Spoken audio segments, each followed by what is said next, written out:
I would like to start our event today by introducing a woman who really needs no introduction. Shannon Watts is here today with us. She is the founder and leader of Moms Demand Action. She went on Facebook the day after the Sandy Hook shooting, and because of all the work she has done and because of this organization she has formed, she's really given me and so many of the people in this room great purpose to do volunteer work bigger than ourselves for our families and our communities. So without further delay, Shannon Watts.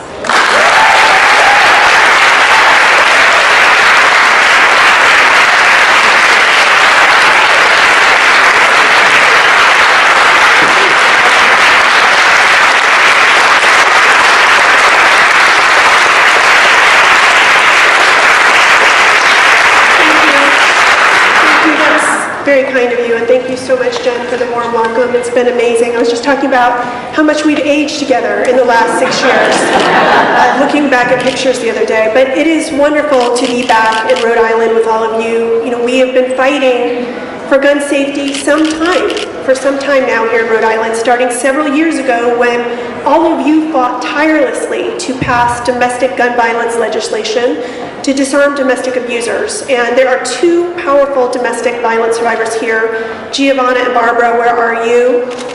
It is so great to see you again. Thank you.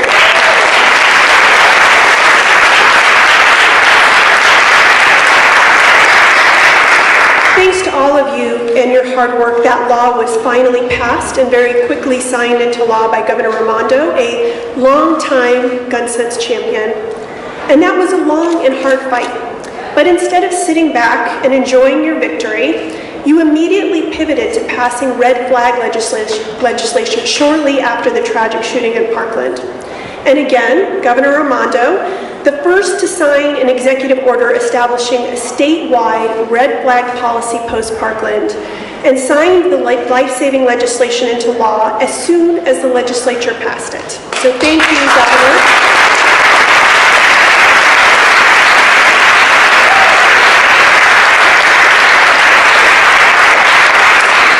You are truly an inspiration to gun safety advocates and women running for office everywhere. All hail women lawmakers. And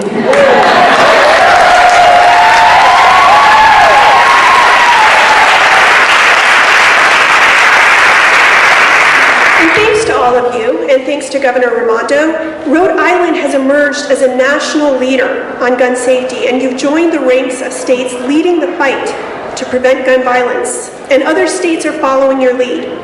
During last year's election cycle, the Rhode Island Moms Demand Action volunteers shined a light on this issue across the state, and tireless volunteers, you know who you are, those in East Bay, knocked doors weekend after weekend to support gun sense candidates. And in Rhode Island, 50 candidates were given our gun sense distinction, and of those, 32 won. Your work matters.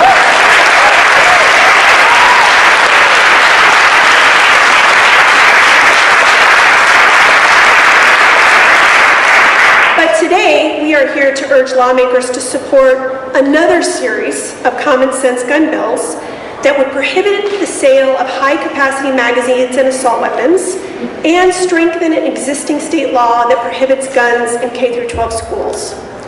Lawmakers have heard the testimony of survivors and volunteers in the House Judiciary Committee, and now we need a vote.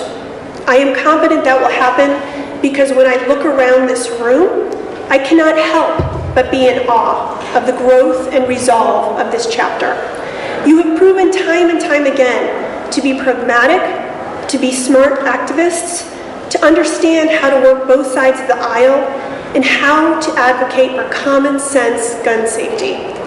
You are doing the critically important, but as we all know, unglamorous work of heavy lifting, knocking on doors at election time, packing hearing rooms during the legislative session. And that's the thing about Moms Demand Action volunteers. We show up when others don't.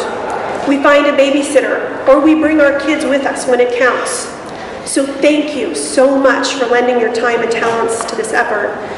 Finally, I want to also thank Attorney General Pete Nerona for his leadership and steadfast support of gun safety bills throughout the legislative session.